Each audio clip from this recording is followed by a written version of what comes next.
오늘 이 자리가 가장 많은 분이 모이신 자리입니다. 맞습니다. 승리합니다. 박영선 우리가 승리하겠구나 하는 느낌을 갖습니다. 맞습니다. 민심이 승리합니다. 초등학교 입학 전 그때의 아이들에 대한 정책을 두 가지를 제안한 적이 있어요. 하나는 만 5세 의무교육, 그 5세 말고 5살. 5세 분이 듣고 있나? 박영선이 왔습니다.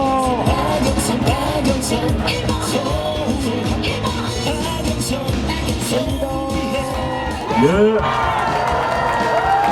우리 박영선 후보가 숨 고를 시간 3분만 드리고 그 3분 동안을 제가 때우고 물러가겠습니다. 박영선의 두 얼굴을 여러분께 폭로할까 합니다. 하나, 여론하고는 완전히 반대인 거라고 지금 패닉 상태에 빠져 있습니다, 여러분.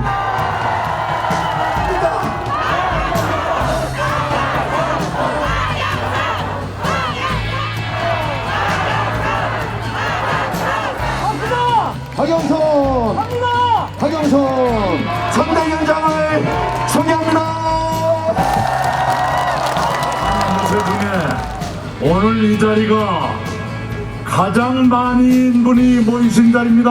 맞습니다. 승리합니다. 박영선, 이낙연 대표와 함께 승리합니다. 많이 모이셨을 뿐만 아니라 여러분의 열기 또한 가장 뜨겁습니다.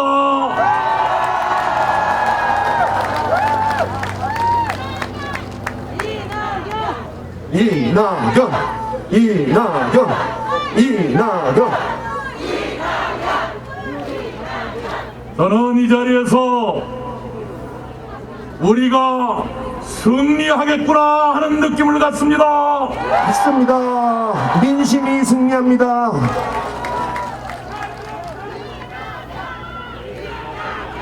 네, 제 이름 불러주신 거는 고맙지만 지금부터는 박영선만 부르기로 해주십시오. 박영선만 그 마음으로 불러주십시오. 박영선 합니다. 합시다. 됩니다. 박영선.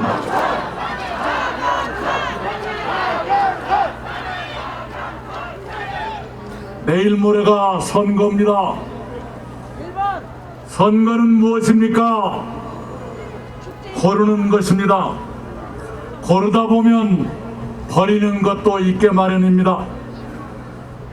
이번에 우리가 누구를 고르고 누구를 버릴 것인지 여러분과 잠깐 함께 생각해 보고자 합니다. 야당 시장 후보는 당신이 시장하던 시절로 돌아가겠다고 말합니다. 그때가 10년 전입니다. 이명박 시대입니다. 그때의 무엇으로 돌아가자는 것인지 설명해 주기를 요구합니다. 설명하라. 오세훈.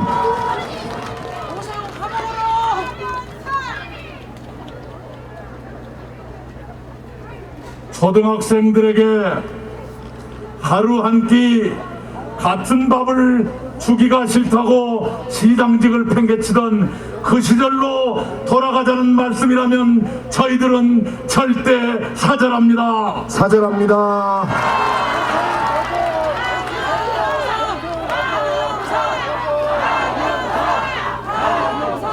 오히려 초등학생뿐만 아니라 유치원생에게까지 하루 한 끼 같은 밥을 주자는 박영선 시장이 필요하다고 저는 믿습니다. 저희도 마찬가지입니다. 박영선, 박영선. 각 부모님들은 다 아실 겁니다. 무상급식, 무상이니까 공짜로 밥 주는 것이요. 그래서 밥이 좀 신통치 않을지 모르겠다 하시는 분 안 계실 거예요.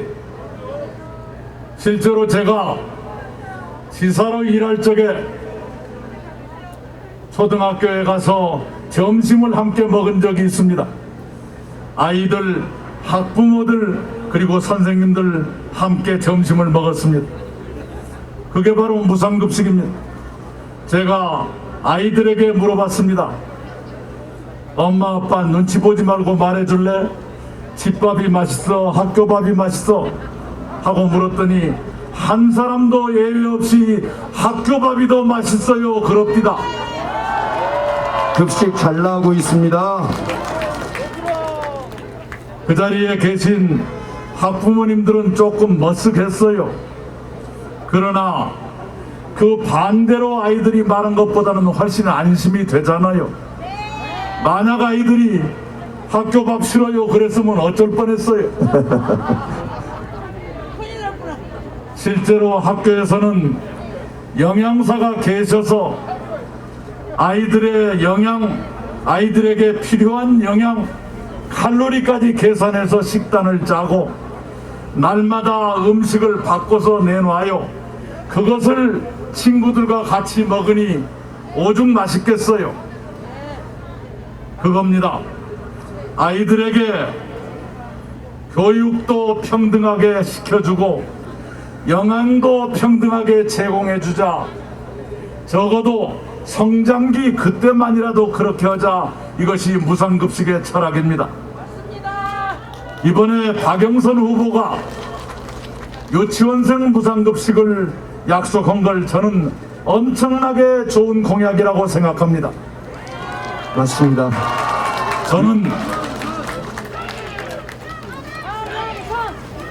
초등학교 학생들에 대한 정책뿐만 아니라 초등학교 입학 전 그때의 아이들에 대한 정책을 두 가지를 제안한 적이 있어요. 하나는 만 5세 의무교육, 그 5세 말고 5살. 5세 훈이 듣고 있나? 초등학교 입학하기 1년 전부터 미리 의무교육을 시켜두자. 그래서 아이들이 교육 불평등을 겪는 채로 초등학교에 들어가는 그런 가혹한 일이 없도록 하자. 그것이고 또 하나는 유치원 무상급식. 아이들이 집안 사정에 따라서 영양이 불균형해지는 그런 일을 없애고 하다못해 초등학교 들어가기 1년 전부터라도 영양도 하루 한 끼라도 골고루 섭취할 수 있도록 해주자. 이 두 가지를 제안했는데 그 중에 하나를 박영선 후보가 선택해서 유치원 무상급식을 공약했습니다. 환영합니다.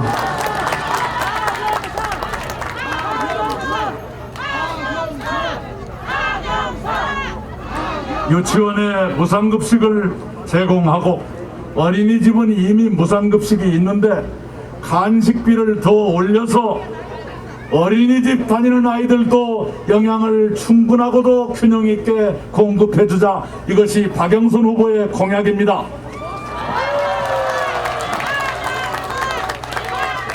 여러분께 말씀드립니다. 초등학생은 물론 유치원생에게까지 같은 밥을 하루 한 끼라도 주고 어린이집에도 더 좋은 간식을 주자 하는 박영선 시장과 초등학생들에게 한 끼 밥 주는 것도 싫다 해서 시장직을 팽개치던 그분과 누구를 선택하는 것이 아이들의 미래에 도움이 될 것인가? 저는 박영선이라고 확신에 마지 않습니다. 맞습니다. 박영선입니다.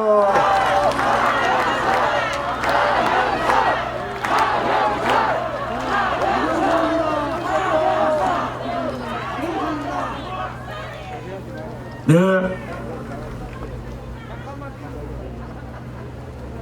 우리 최혜영 의원님도 오셨네요. 박수 한번 주세요. 반갑습니다. 최영 의원님. 오늘 20명에 넘는 민주당 의원님들이 아니에요. 함께하고 아이고, 있습니다. 잠깐만. 자, 최근에 이런 보도가 나왔어요. 서울 시내에 있는 최악의 건축물 5개를 전문가들이 골랐는데 그 중에 3개가 오세훈 시장 시절에 지어진 것이다. 그 세 개가 뭐냐? 첫째는 서울시청, 쓰나미가 앞에 있는 건물을 덮치는 것 같은 그 형상. 또 하나는 동대문 디자인 플라자. 동대문 운동장 옆에 지나가다 보면 뭔지 모르게 생긴 건축물이 있어요. 저도 뭔지 몰라서 한번 들어가 봤더니 속은 더 모르겠더라고요. 그리고 새빛 둥둥섬, 그것 또한 마찬가지입니다. 자, 과거로 돌아가서 뭘 어떻게 하자는 것인지, 개발의 광풍이 불고 부동산 값이 다시 춤을 추는 그런 과거로 돌아가고 턱없는 건축물을 지어대는 그런 과거로 돌아가자는 것이라면 저희들은 사양하겠다는 말씀을 분명히 드립니다. 맞습니다. 여러분, 지금 박영선 후보가 오늘 들어오고 하루 종일 여러분이 외치는 그 주인공 박영선이 왔습니다. 박영선 서울을 확 바꾼다. 박영선 서울 위해 쉴새 없이 대세는 바뀌었습니다. 예,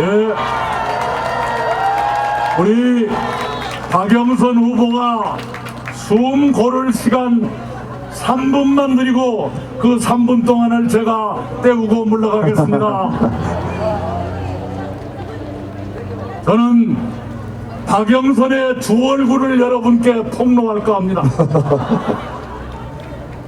하나, 1월 달에 빨리 서울시장 출마를 결심하라고 독촉하고 했는데, 시장 선거 준비해야 된다는 것 잘 알지만 장관으로서 내가 책임을 다할 일이 몇 가지가 있다.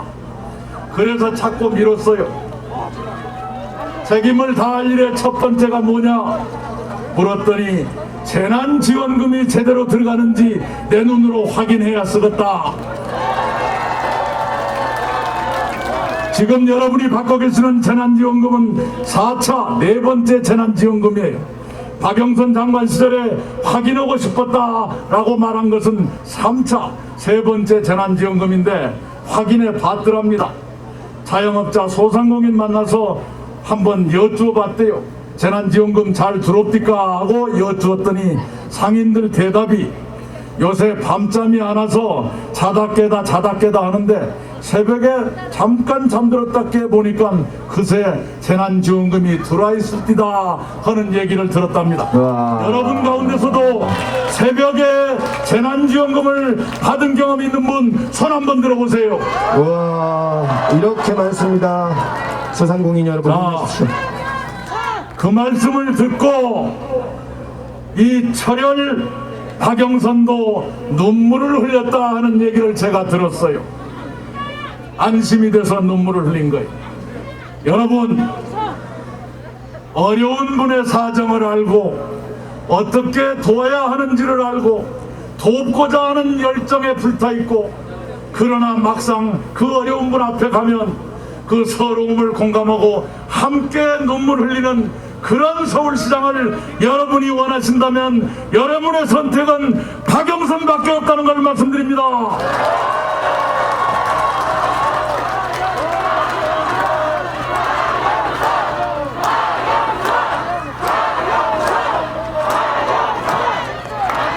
두 번째, 그렇게 따뜻하고 눈물이 있는 분인데 일할 때는 무서워요.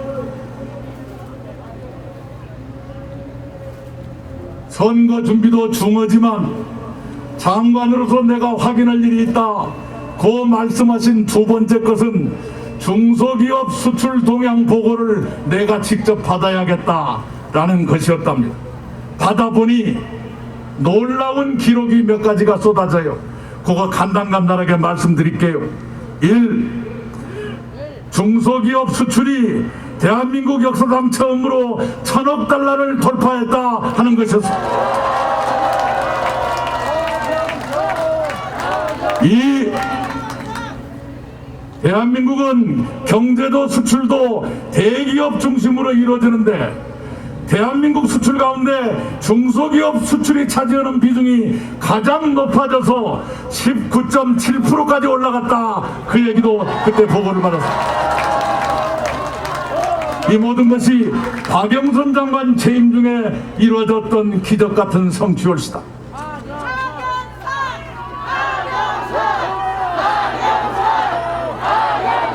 벤처기업, 대한민국의 벤처 투자가 사상 최대로 늘어난 것도 박영선 장관 재임 중이었습니다. 더 놀라운 것은 4대 재벌이 만든 일자리보다 벤처기업들이 만든 일자리가 역사상 처음으로 더 많아진 것도 박영선 장관 재임 중이었습니다. 와, 마이다스의 손 박영선 장관입니다.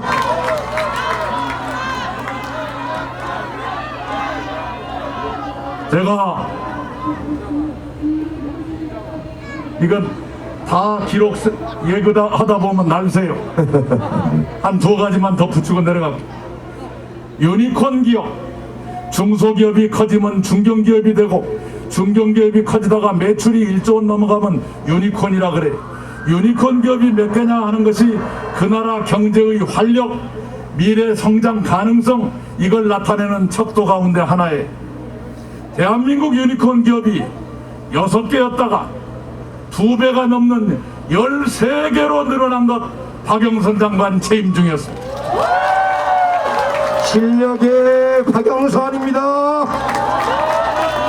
박영선 장관의 가장 매서운 점은 언제 나타났냐? 재작년 여름 일본 아베 총리가 한국 애 좀 먹어봐라 해서 반도체 등등에 들어가는 첨단 소재 부품 장비의 수출 규제 조치를 취하고 수출 절차를 간소화해주는 우호국가 꽤 많은데 거기서 한국을 쏙 빼버렸어요. 우리 정부는 비상이 걸렸죠. 그 일을 대처하는데 관계 부처가 많아요. 산업부도 있고 기획재정부도 있고 총리실도 있고 그러죠. 미안하지만 중소벤처기업부가 주무가 아니라 협력부처였습니다. 그런데 이 일을 하는데 보니까 주역이 박영선이었어요. 승리의 주역 박영선 장관이었습니다. 그리고 결과는 우리가 이겼습니다. 일본의 참패를 이끈 박영선 장관.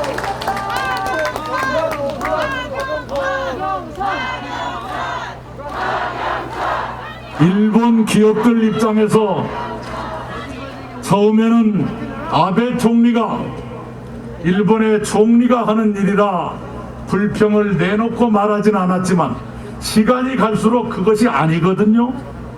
왜냐? 일본의 반도체에 들어갈 소재 부품 장비에 가장 큰 단골 기업 2개가 대한민국에 있는데 세상에 물건 파는 기업이 가장 큰 단골한테 물건 팔지 마라 그러면 그럼 어떡하란 말이야. 그래서 일본 기업들은 아베 총리가 잘못한 것 같다 하는 생각을 갖게 됐고 우리 대한민국은 이참에 소재 부품 장비를 자립해서 일본한테 아순소리 들어오고 우리도 경제 키워보자 했는데 그것이 성공했어요. 그 성공을 만든 사람이 박영선입니다. 박영선입니다.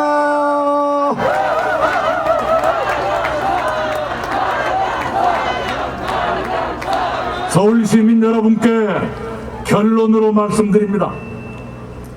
약자 앞에서는 그 아픔에 공감하고 함께 울어줄 수 있는 시장.